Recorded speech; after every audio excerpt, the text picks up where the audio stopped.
Thanks everybody for coming to listen. So today I'm going to talk about multifaced, non-commutative stochastic independence. So stochastic independence, I hope everybody knows, and what non-commutative and multifaced mean, I will explain in short time. I saw a talk by Shalit some days ago on the internet where he put the place where the seminar is hosted and the place from where he talks. So I thought that's a nice idea. So I also put my little 100 citizen village to the title page. And Trondheim is where the university in Norway is located, where our server stands, right? Okay, so let's motivate a bit what we're doing here. So classical stochastic independence, let's assume we have, let's say, real or complex valued bounded measurable functions on a probability space. Then these are random variables and they are independent if and only if, and I choose two characterizations that will help to understand the generalization soon. You can say they are independent if the expectation of a product of functions of the random variables, so f and g should be arbitrary measurable functions, let's say real or complex values. If this can be calculated by just taking the expectation of the one function of x and the function of y separately and multiply the result. You could also characterize it in terms of the probability measures that are the distributions of x and y. You can say x and y are independent if their joint distribution is the same as the product measure of the marginal distributions of x and y. So what are non-commutative situations where we could be tempted to use probabilistic techniques? So the first case is where it's quite obvious that there's some relation to probability theory.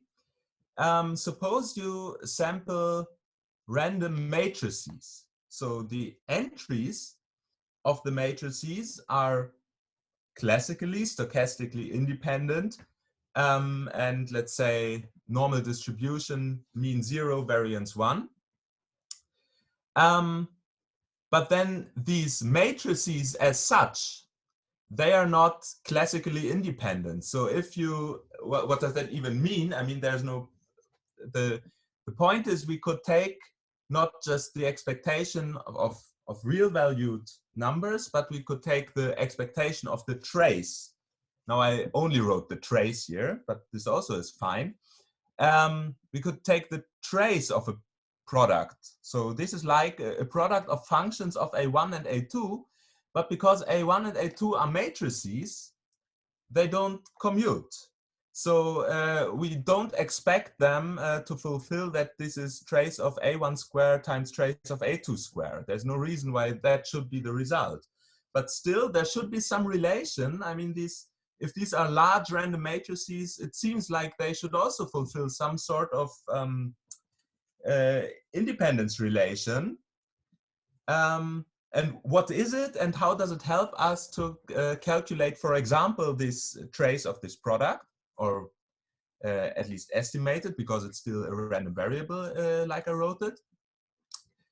And even nicer, maybe you could try to sum some number of them and normalize it in the right way, then you will see that the result is actually again the same. This is again a random matrix, Hermitian, with entries distributed with normal distribution, mean 0 and variance 1 because of this normalization. So maybe there's even something like a central limit theorem which allows us to calculate these numbers, which would be very nice because it says something about the eigenvalue distribution of such a matrix, okay? So this is one idea in which one could think, where there is a non-commutative probability where some sort of other form of independence could be involved. Now I have a very different example, more combinatorically. Suppose you have two rooted trees and you build a new rooted tree by just gluing them together at their roots. Then there's a way to analyze graphs via the eigenvalues of the adjacency matrix. So we could look at the adjacency matrix of this glued together graph and try to say something about it by evaluating its powers in this the state corresponding to the root. Okay, so E0 is now the common root of T1 and T2 and this glued together tree. And if we know all these, I also call this moments because I interpret such a state on the algebra of matrices as some generalization of a probability measure. So I call these moments, and when we know all these moments, we know something about the graph maybe. So, but how does it look? So what is the adjacency matrix of this glued together at the root graph? Well, it's basically just the tensor product of the adjacency matrix of the first tree, tensor the projection to the root, plus the projection to the root tensor the other adjacency matrix. And now these are two operators again which don't commute. So if you multiply this out, you will have products of these things with the AT1 on the left and on AT2 on the right. Yeah, but still, we assume there should be some sort of independence involved, but it's not this one above. Hey, sorry, Okay. Walter. It Yes. seems like the bottom of the slide is a bit cut out, so we can't really see it. Oh, I see. So what can I do there? Sorry. You could try going full screen, maybe. Yeah, I was in full screen, actually. Oh. So what was the problem? I don't know. I have this. Maybe if you check. I'm not sure how to. Are you sharing your PDF file or your screen? I shared the screen. Maybe the PDF file would be better. Okay, so how do I do that? I have a. Okay. Yeah, so you can glue these two trees together at the root, and then you can describe the new adjacency matrix. And yeah, then you can ask, okay, how can I calculate this? Is there something like independence which simplifies the calculations? And I have a third such situation, which is closer to what we will do in this talk. So instead of gluing the two trees together at the root, you could glue the tree number 2 to every vertex of tree number 1. Then you also get a new tree. And again, we can easily describe the adjacency matrix. Now this adjacency matrix of T1 is only at the root, but the adjacency matrix of T2 you have at every vertex of T1. So this is like tensoring with the identity matrix. Okay, and then we can ask the same questions. Is there something like independence which allows us to simplify calculations in such a situation? And actually, such things are known for a long time. And I have a very short scheme here how things might go nicely together. So three things often come together. That is a notion of independence for non-commutative things like we saw before. Then there's a central limit theorem. And there's a link to something I haven't mentioned, to operator theory, because usually the central limit theorem leads to the distribution of some operators on a certain Fock space. So maybe experts in probability also know this for classical probability, that you get the normal distribution at the distribution of operators on boson Fock space. Okay, and in quantum probability, there's a kind of refinement of this where you have creation and annihilation operators. And this works actually for all these cases I wrote above, where Boolean independence will correspond to these gluing trees at the root. monotone independence will correspond to gluing the second tree to every vertex. Free independence will correspond to the limit of large random matrices. And tensor independence is just the thing which you would guess, the straightforward generalization, where you assume that things commute under the when you apply the state. Okay. And an important tool which makes all this work nicely are cumulants. So for every such independence, we also want to define what are cumulants. And okay, so this is maybe, if you never saw this, already a lot of information, and I apologize that I want to go one step further even. Because so these notions of independence have been studied, like I said, for a long time. So since the some since the 80s, and then since the 90s, Boolean independence, I think, was first not under this name, but was people had a look at it even in the 70s from Waldenfels.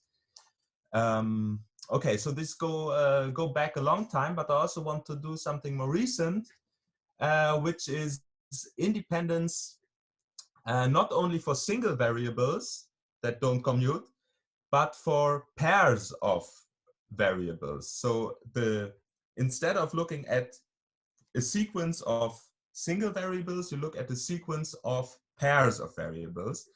And then you can get even more notions of independence, which allow you to complete all the steps indicated in this scheme. So that way you have a central limit theorem, a notion of independence, corresponding Fock space, and cumulants. And the first one who came up with this is the same famous person, Voiculescu, who invented the free independence. And this is maybe difficult to understand if you don't know about the Fock spaces, and it's not so important for this talk, but I still want to highlight how he found this. So once you have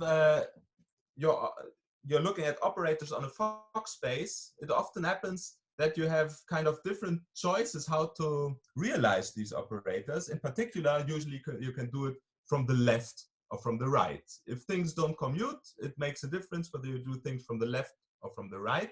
But by symmetry, you get the same results in the end. So this was known for a long time, but nobody really cared. But then Voiculescu said, okay, what if we look at the realization simultaneously from the left and from the right? So you don't have just one operator, but you have the left operator and the right operator, and you try to look at the joint distribution of this pair. Okay, and then he found this bifreeness, which let a lot of questions come up again that were almost answered finally, in a sense. I will say later what I mean by this.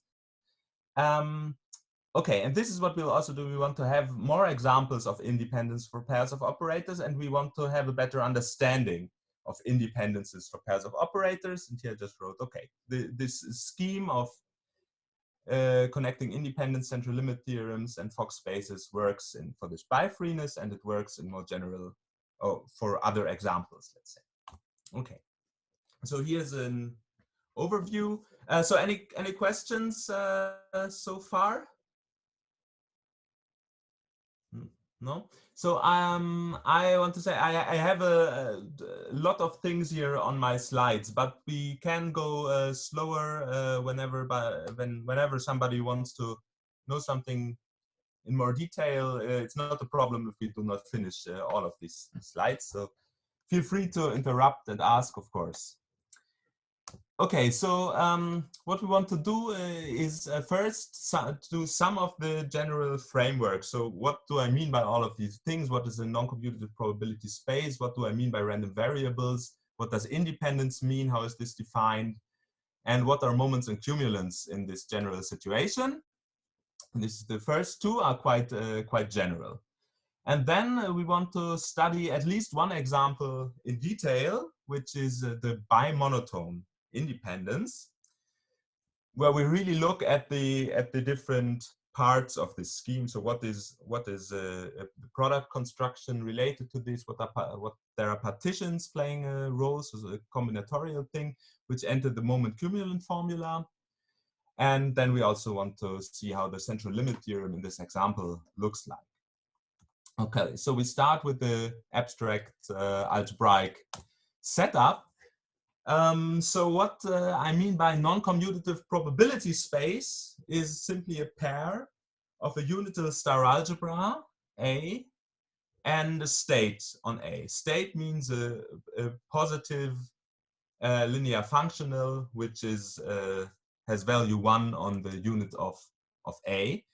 So coming from classical probability, you can think of A as the L infinity of the probability space and the state phi as the expectation.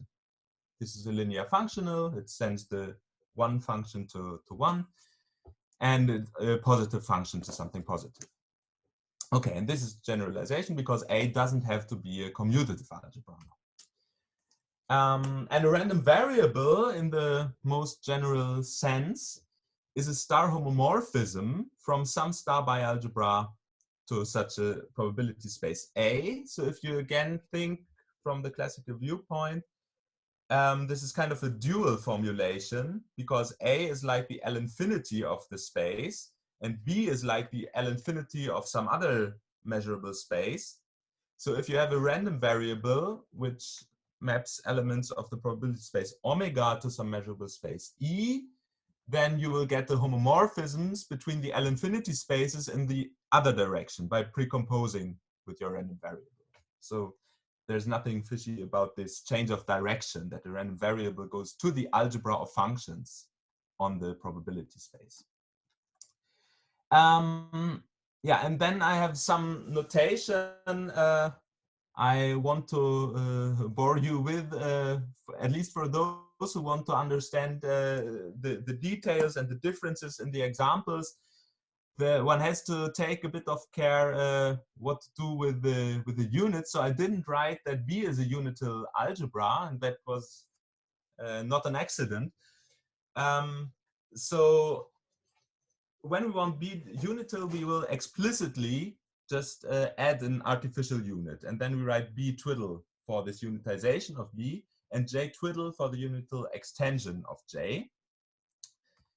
And the distribution of the random variable J is the composition of our state on the probability space with this unitized random variable.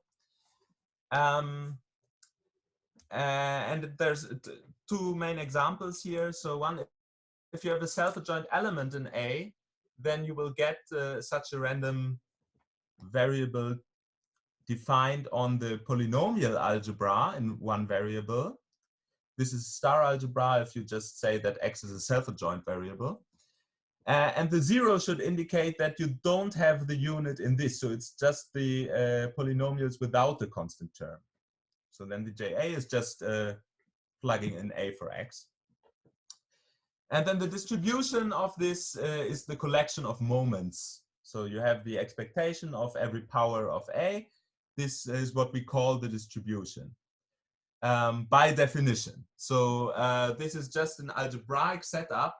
It doesn't imply any sort of regularity, and it doesn't imply in this generality that there's a probability measure which really gives you these, has these moments. So in some cases it does, but I will not talk about this today. So this is the distribution by definition.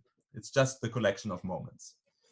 And another example, when you have a star subalgebra of A, you can take the embedding as a random variable. This is also a good thing. So when we say that a random variable is such a star homomorphism, it at the same time it generalizes these two ideas of elements of A and subalgebras of A.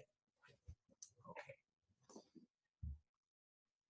So now I again take care with units. So for some of these notions of independence, one has to be very careful when we have a unit and when we don't have a unit. And the nice way to put this under the carpet is to use the notion of augmented algebras. Okay, so what is an augmented algebra? It's a unital algebra with a character. So character means non-zero homomorphism to the complex numbers. And an augmented algebra is just the unitization of the kernel of this character. So the kernel of this character I call the augmentation ideal. That's of course an algebra. And if you unitize it, you get back your augmented algebra. And we always use this convention. So augmented algebras we write as B twiddle, and the augmentation ideal we write as B. And then B twiddle is the vector space sum of multiples of the unit and your ideal B. Okay. So now this just explains why I have all these twiddles, but for the ideas you can just forget about them. This is really only for technical point for some details. So now let's come to the main definition. So what is non-commutative independence? Non-commutative independence always depends on a product operation for states. So suppose you have any collection of states, these phi i's. These should be states on bi twiddle. Okay, phi I is a state on bi twiddle. And this collection of states, you have some operation which associates a product functional to them. This is a sort of product operation, which should be a state on the free product of the bi. So this is the free star algebra generated by all these algebras bi together. I use this sign for a co-product because it's the co-product in the category of algebras. Okay, so given some states on some algebras, you can associate a product state on the free product. And then you say that random variables are independent with respect to this product operation if the joint distribution, which is just the this composition. So you can think of it as all joint moments where now these things don't have to commute, so you have to take order into place. This is what is represented by this free product of the ji's. So the joint distribution should be calculated from the marginal distributions by this product operation. Okay, and there are these known examples which fulfill this definition. Tensor, free, monotone, anti-monotone, and Boolean. And in a sense, these are the only examples. So this is a theorem of Muraki that under the appropriate axiomatic conditions, which I didn't write down here, I will write them down later. So the theorem is not complete here. But under the appropriate conditions, these are the only examples. Okay. Okay, but now I said in the beginning, Voiculescu came up with this bi-free independence, which is a new example. And of course, the reason you can get new examples is because he changed something here in the setup. And this is to introduce phases. So Malte? a non-commutative probability space is still the same, but an m-phased random variable is a star homomorphism which is defined on a star algebra, which is given with a decomposition as a free product of m subalgebras. And these subalgebras are called the phases. Okay, so it's already given as some free product. And then you can have your basic example is now not an element of A, but an m tuple in A. Then you can get this homomorphism which replaces indeterminates x1 to xm by the a1 to am.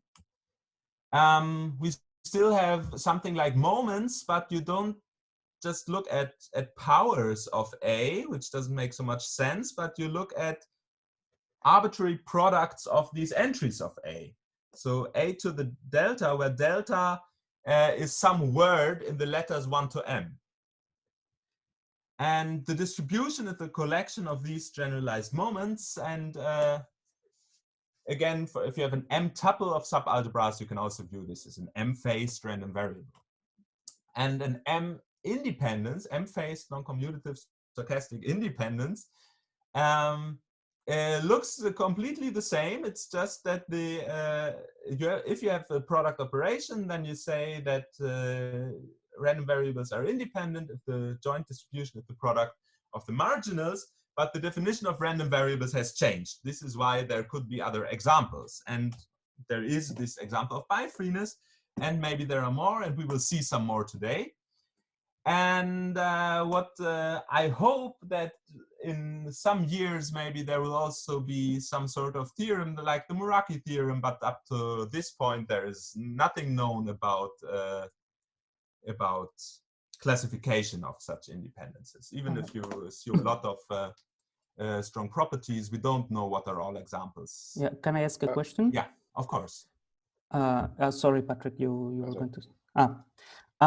Can you detail in the previous independence setting you had what these free products of the states would be for each of the independences? Yes, I can. So maybe for all of them it takes. Let's at least do some examples. Yeah. Yeah, so, maybe one or two. It's okay. Maybe one or two. Yes. So I just share. Let me see if this works now nicely. It should. But where is it?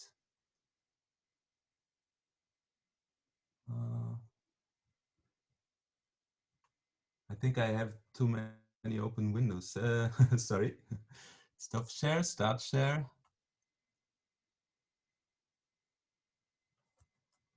Ah, okay. This is good.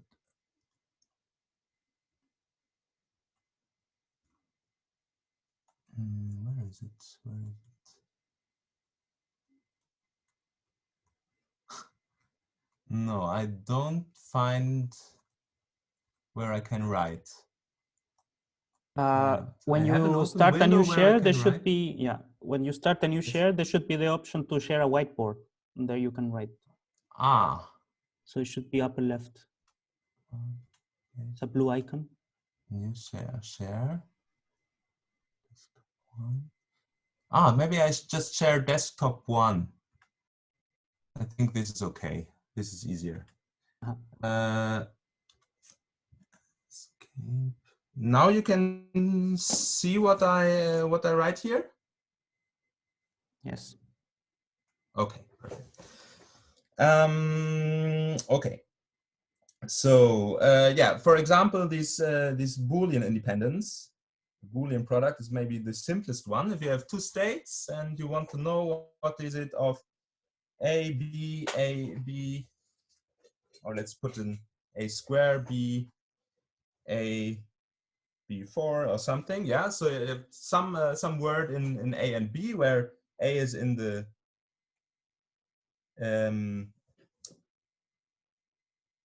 so yeah, they are in the so your tuple is A and B should be independent. A, B, Boolean independent.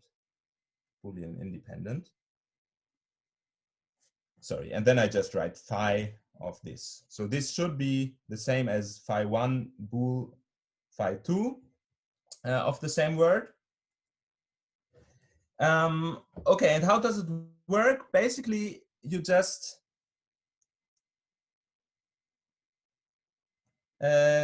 evaluate them. Every time you switch between the one algebra and the other one, you just evaluate everything. So you have phi1 of A, phi2 of B, phi1 of A square, phi2 of B, phi1 of A, phi2 of B to the 4. This is a simple formula, and it generalizes the classical independence if everything would commute. But since things don't commute, you can have these alternating words, and then it looks like this. Or the monotone situation.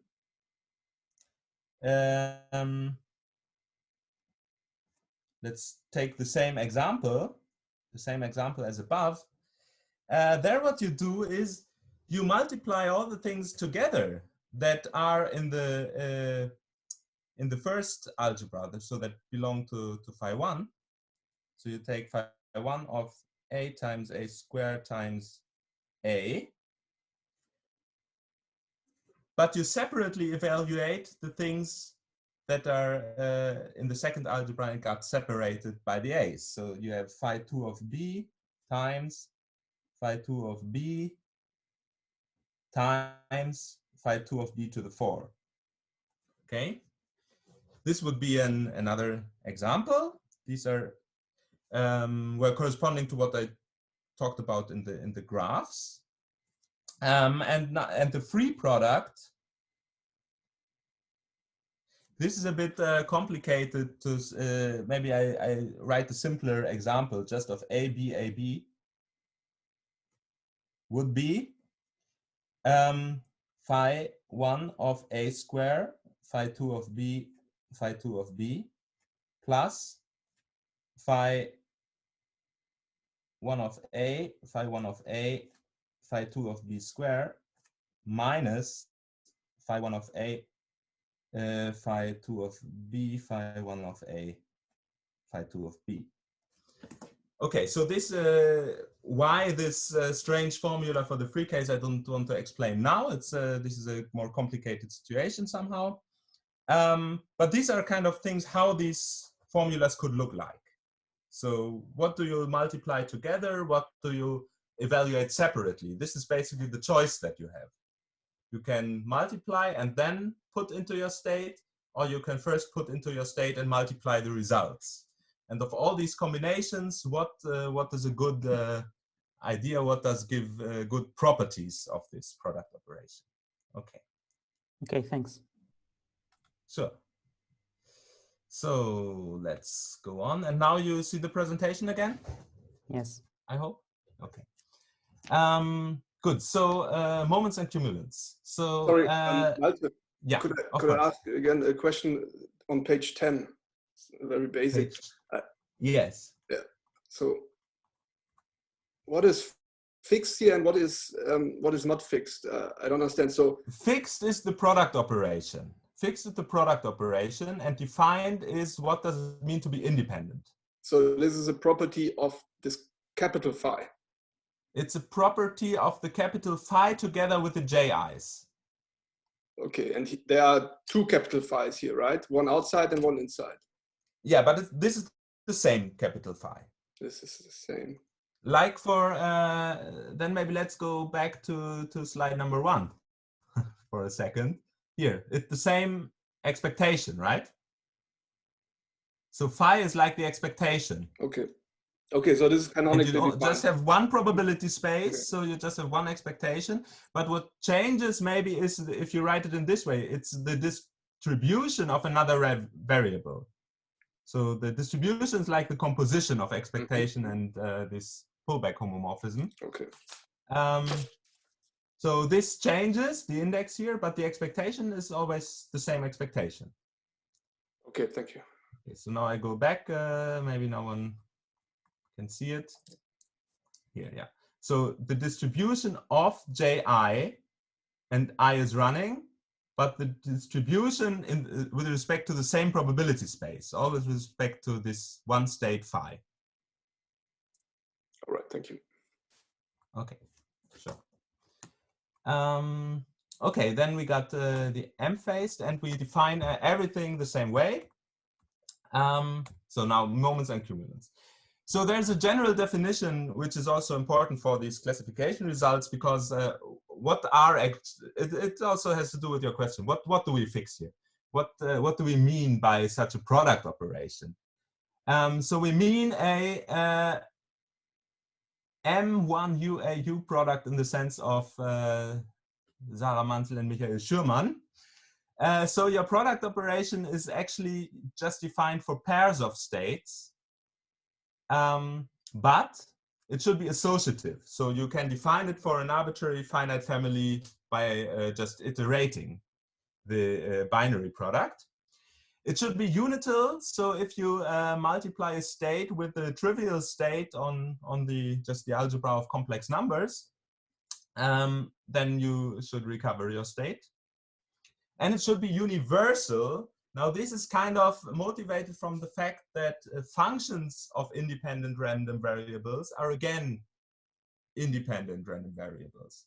So, and if you try to translate this, you will sooner or later come up, I guess, with this property of universality, that if you move from one algebra to another algebra by a star homomorphism, you should not change the rule how to calculate the mixed moments. Independence is preserved, so how you do everything should be kind of in the same way, just replacing the elements in the right way.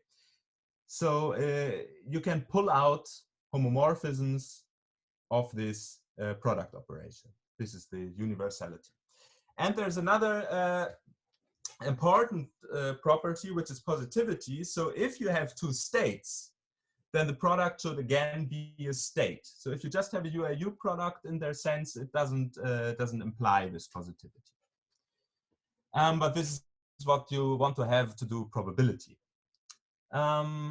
Okay, here just a note on linear functions on augmented M-phased algebra are the same as linear functionals on M-phased algebras, just by taking the unitization. So if it's unital, you just don't have a choice what you put for the value of the unit, of course. Okay, so what can you do in this general setting if you have such a UAU product? Then you can define a convolution. So if your algebra, this is a special case, if your algebra is the free polynomial algebra in M non-commuting indeterminates, then you define a convolution product by applying this, this product functional to the moment or to the corresponding power where you replace x by x1 plus x2. So these should now are now kind of algebraically free copies of your element x. Then you can multiply it out and apply your product state. Okay, then you can linearize your convolution. So this operation is not linear in phi1 and phi2 in general, but for every length, so here I really write psi1 to psi n because this is this linearized convolution will not be associative. The convolution will be associative, but the linearization not. So I write it down for every length separately. This linearization works, you just multiply every of your functionals with the real parameter t, and then you take the derivative in 0. Okay. And this is a helpful concept to define a convolution exponential. So if you have some linear functional which vanishes at the unit, you define the exponential as the epsilon is this character from the augmentation. This is, you can almost forget about it, plus the sum of all of these linearized convolution powers. And then it really looks like the formula for the exponential series, but this is not an associative operation. You have to be a bit careful. Good, but you can define all of these things for every UAU product. And this allows you to talk about moments and cumulants. So if you say, yeah, so first of all, there's this theorem of them, and depending on which generality you like, the ideas of this theorem go back to at least 2005. That this is a bijection, this exponential, between the linear functionals which vanish at the unit and the linear functionals which are one at the unit. Yeah, and the idea that you have an inverse is just because you have this natural grading on this polynomial algebra. So you can take this exponential formula and solve for psi of x delta. And then in the sum, it's recursive because this linearized convolution will kind of lower the degree. So if you know it up to a certain degree, you can define it for the next higher degree polynomials.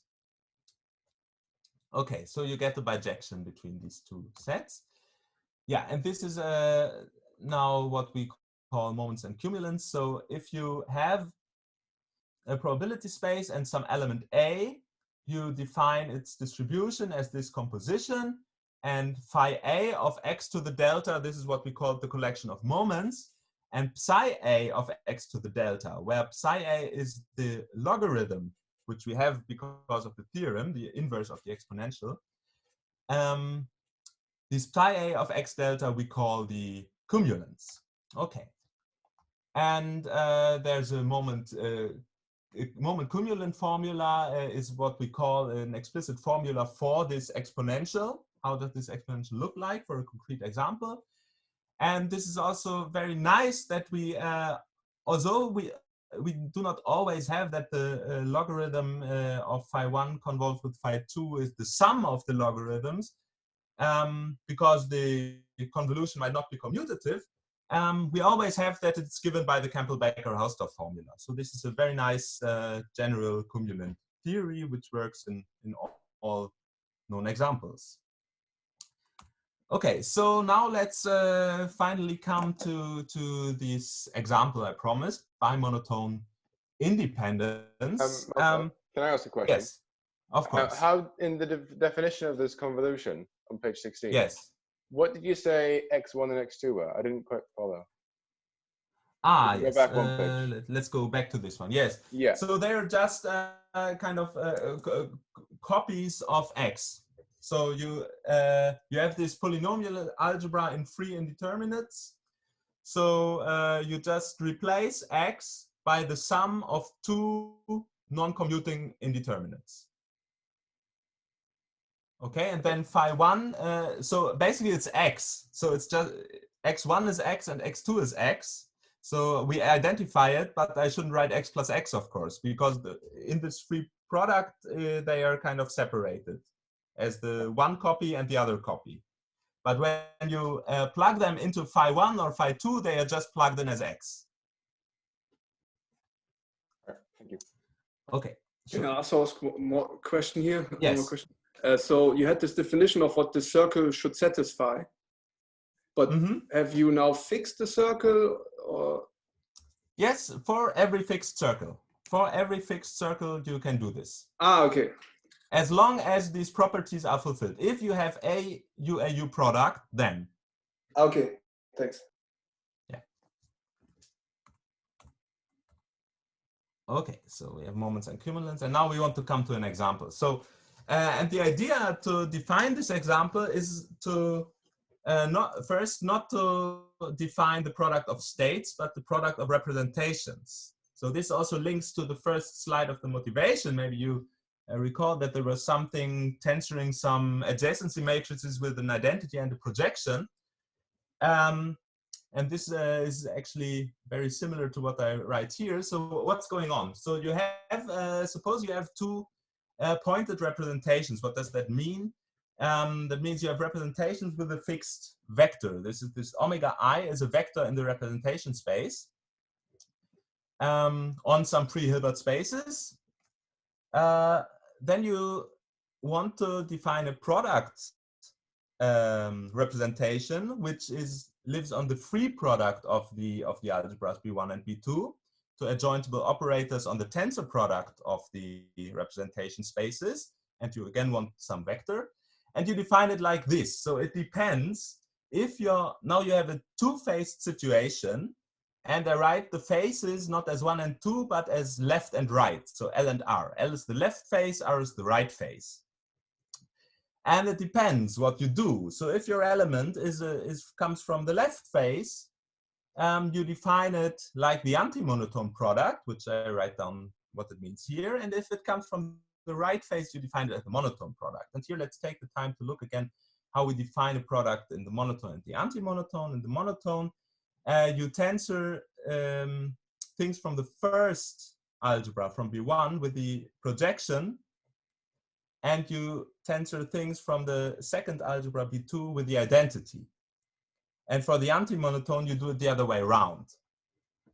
And now you want to define such a UAU product, and you just use that these are pointed representations. So you can take this vector omega, which is omega 1 tensor omega 2, to compress your representation to a state. So when phi I is the compression by this fixed vector of pi I, then you define the bimonotone product as the compression by this omega of the bimonotone product of the representations. Now this looks a bit complicated and strange, but we can describe nicely what it does in some slides later. But first let's state the theorem. Okay, this is a 2-1 UAU product. So for pairs of algebras, because you have these left and the right phase, and it's unital, associative, and universal. Okay. So let's come to partitions. I skipped the strict definitions mainly, but let's just see here what a bipartition of a set is. Just a partition of the set together with a map which says which element of X is a left face element or a right face element. So it's not just a partition, but this extra information telling you which is the left face and which is the right face element. And an ordered bipartition is a bipartition where you have a total order between the blocks of the partition. So you can say this is the first block, this is the second block, this is the third block. Okay, that's an ordered bipartition. And now here comes a complicated way to write what the bimonotone partition is. We don't want to read it, but we want to have a look at it. So this is a bimonotone partition. When you, here you see that the horizontal lines, they indicate the blocks of your partition. So your partition has a block 1, 4, a block 2, 3, and a block 5, 6. The height indicates the order of the block. So this is the first block, this is the second block, this is the third block. If you have another order, you have other heights in this diagram. And the vertical lines indicate whether you're a left face or a right face point. So if you're a left face point, you connect these lines downwards. And if you're a right face point, you connect upwards. And now the definition of bimonotone partition is just any ordered bipartition such that the corresponding diagram, in this sense, has no crossing. So the blocks, the lines connecting these blocks should not cross each other.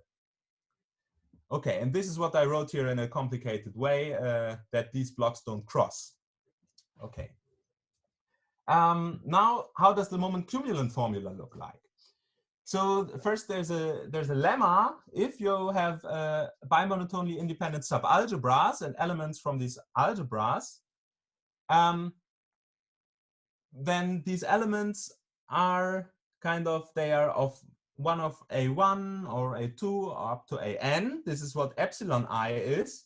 And on the other hand, you know that they are left face or right face. This is what the delta I means. So this delta I is left or right, and this epsilon 1 is 1 to n. And then you can draw an ordered bipartition corresponding to this data, because you can connect all the elements that are coming from A1 and all the elements coming from A2 at the second block and the one of AN as the last block. And depending on whether they are left or right face, you connect up or down. So you get an ordered bipartition corresponding to where these factors come from. And then we can simply write how it looks like. How do you calculate your state as this mixed moment, at this product of A1 up to AN? And what do you do?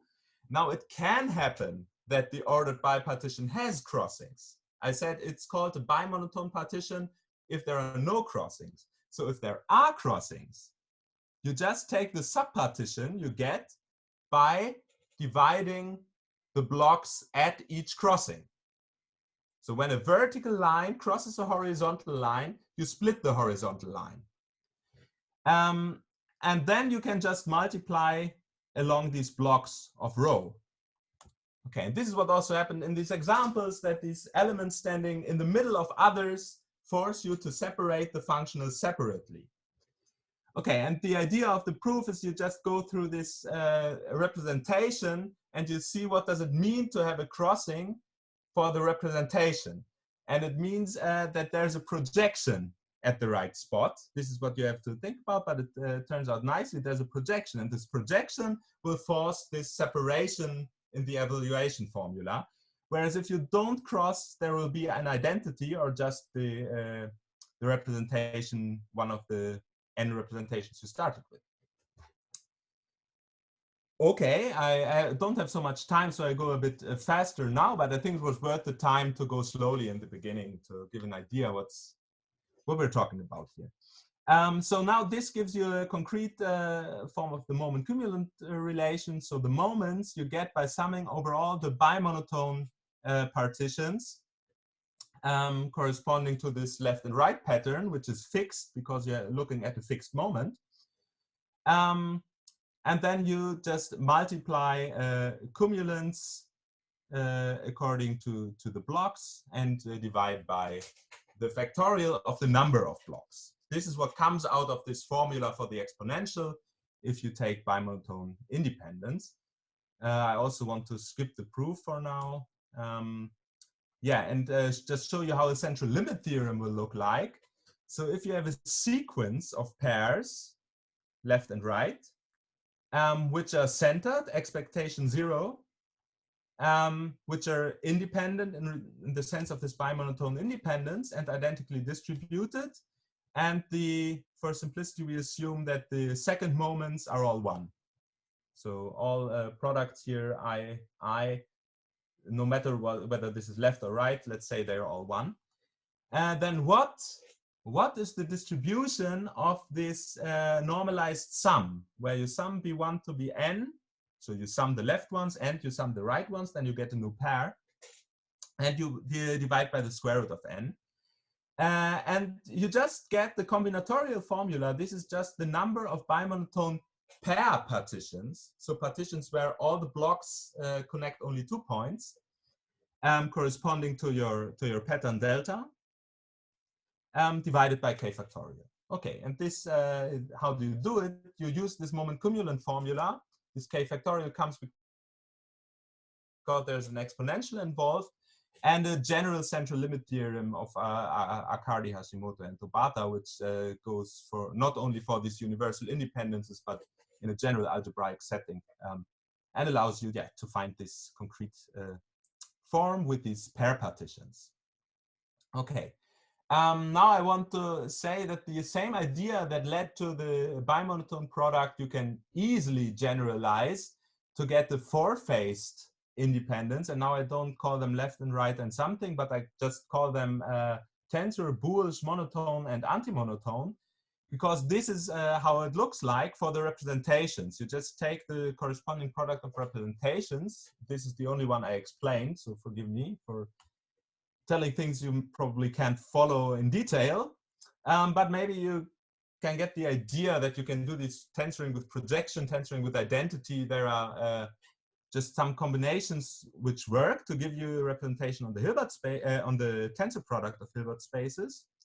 And then you can define a product of states by this compression with respect to the fixed vectors again.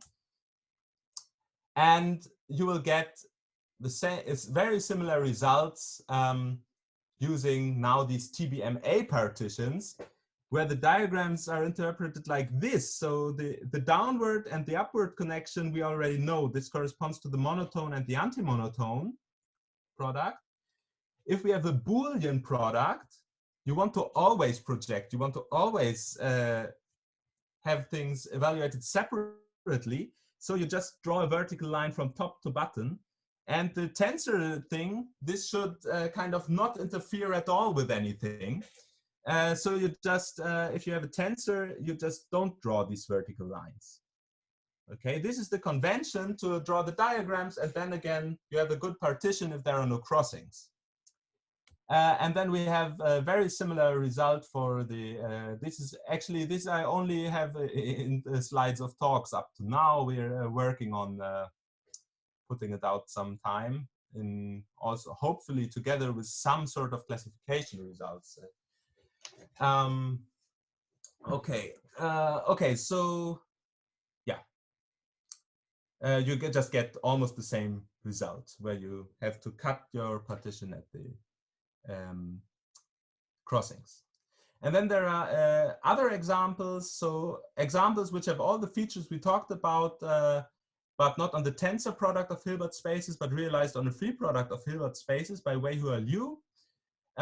There's a kind of a mixture of free and Boolean independence and a free Boolean three-phased independence. And then there are some very interesting examples by Gus, Gufranis, and Takahiro Hasebe, who is also here, which is another bimonotone independence. So the terminology is now confusing. This should maybe be called bimonotone type 1 and mine is maybe bimonotone type 2. Or we could call the other one sesquimonotone because it mixes monotone and antimonotone. Never mind. So this is something different. And they are built on something for the experts, which is called C-free independence, which is for pairs of functionals, not of variables.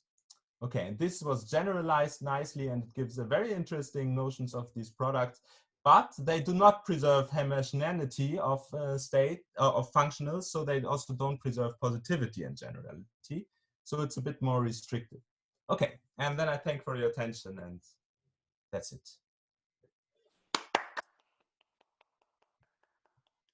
Thank you. Thank you. Are there any questions?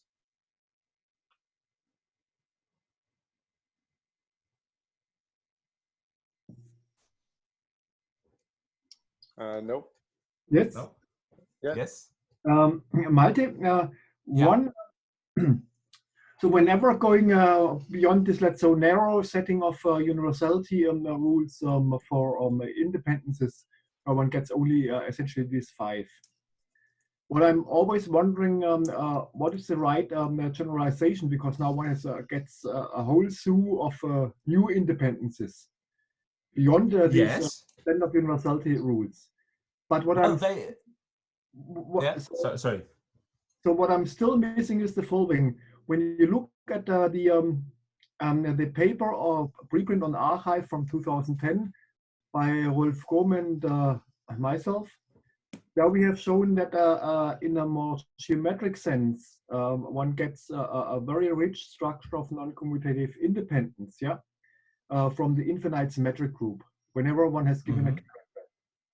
And we could actually prove by building on ideas of independence in a non-commutative setting, we could characterize all extremal characters from that.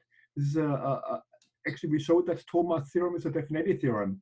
And whatever I see so far, all what is done in the non-commutative or a setting beyond these universality rules doesn't capture this strong theorem. Any ideas? So would one have to go more in the direction of fusion algebras and look at them in a little bit more combinatorial manner? Oh, well, these sound like very good and interesting questions, but I'm afraid I cannot say much to answer them. Well, I can clarify that. So these independences we looked at, they have this universality property. So everything that was written in here for this M-phased, they all have the universality. So we didn't compromise on that, but yeah, but in what direction you have to generalize to get? So what would be your aim? So you say you have this characterization of extremal characters of S infinity. So the theorem is, what does Thomas' theorem tell?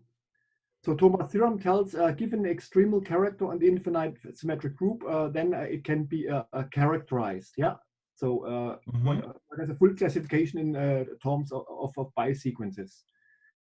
To Okay. give a more explicit model for that, Welschik and Gerhold developed the asymptotic representation theory of the infinite symmetric group, and to develop gave a concrete model for that. Yeah.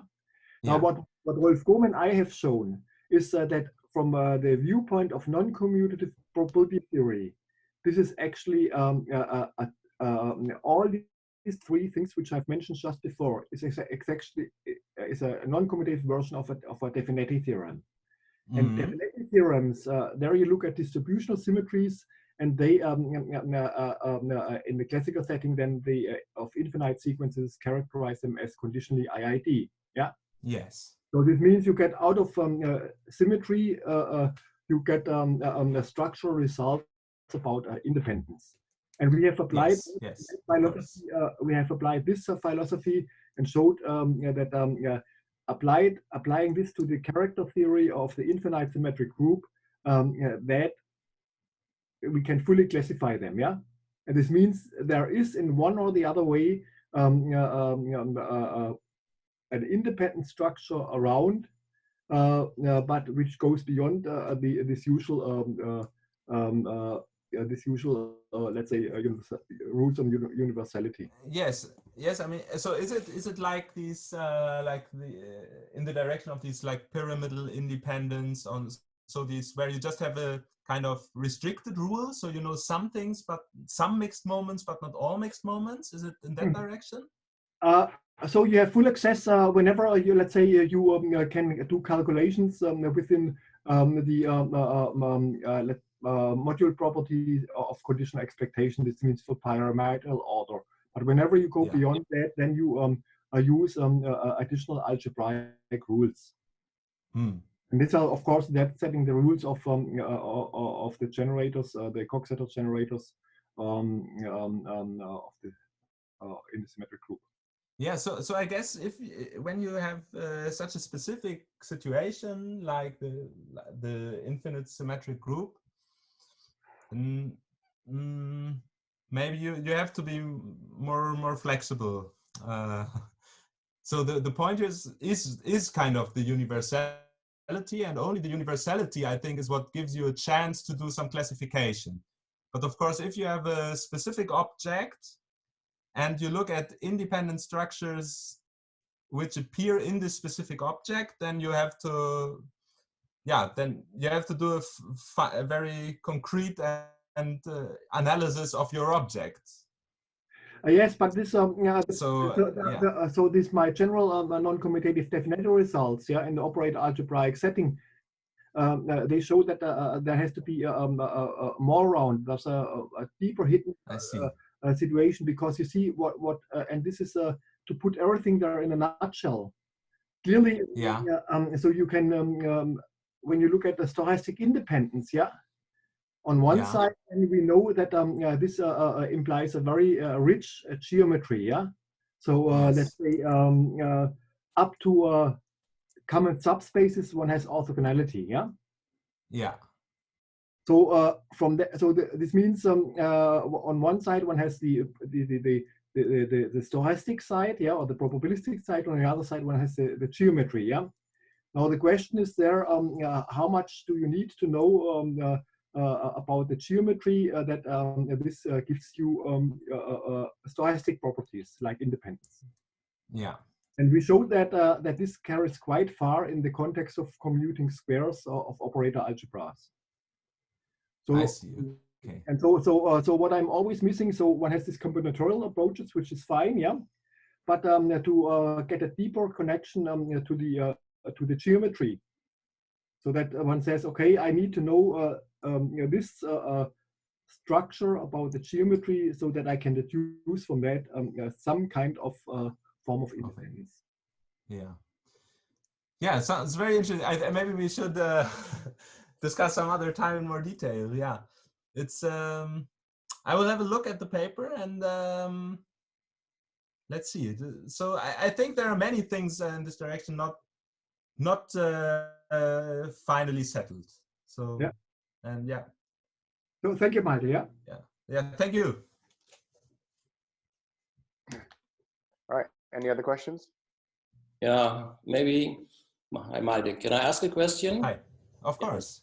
So you have, I mean, if you have a independence, then you can do a lot of things. Huh? And you also presented a couple of examples, but I think this question, how many are there, or classification, I mean, that's something which would interest me quite a lot. So, I mean, do you have a feeling? I mean, do you expect that? I mean, there are really many more examples, or do we essentially? Yes. So we have from discussions also with Michael Ulrich and Takahiro Hasebe, we started to discuss some years ago, and then so my feeling is the following: if you take stronger axioms, so if you say you want your independence. You want your independence to be realized by such a product of representations on Hilbert spaces. And if you also say that you want that this product of Hilbert spaces is the tensor product, then I think this is we are very close to finishing all the arguments that this is everything you can do. This mixing tensor bools and monotone and anti-monotone in this way. But you're not getting free. And yes, so if you take the free product of Hilbert spaces, then when we discussed several years ago, I was close to believing that the most general thing you can do is this free Boolean independence of Weihua Liu. So you can try to see how can you lift an operator from a Hilbert space to a free product of Hilbert spaces, and which ways are universal and how can you combine them. And then I think this is accessible to classification, at least with the stronger assumptions. But we haven't finished the result yet, and from there are also reasons why I'm not so sure whether my guess is correct, because Philip Warschau, PhD student of Manzel and Schürmann, maybe is also here, I don't know. He tried to start not from what I just said, from this product of Hilbert spaces, he tried to start from this moment cumulant relation. So which classes of partitions can you use so that the moment cumulant relation works, so that you get these formulas, your Campbell-Baker-Hausdorff formula, so that everything works. Which kind of classes of permutations are good to define independence? And he found more examples that I never thought about could be realized. And now we don't know whether these examples of classes of partitions, whether they give positive products or not. So this is a difficult open problem for us in this classification direction, maybe at the moment, how to decide when you just write some definition of a universal product, how to decide whether it's positive or not. So there, I think it's accessible to classification, but we are not close to final results. Okay, good. Yeah, thanks. Yeah.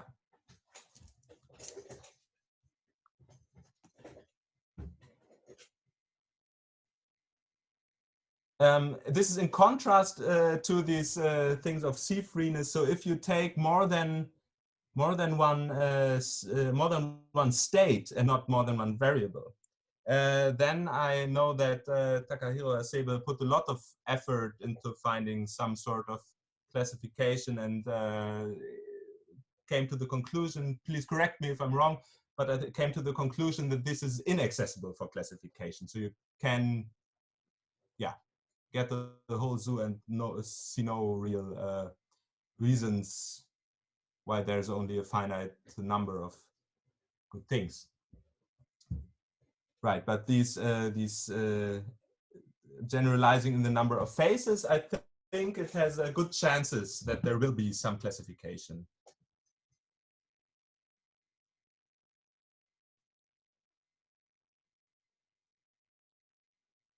All right.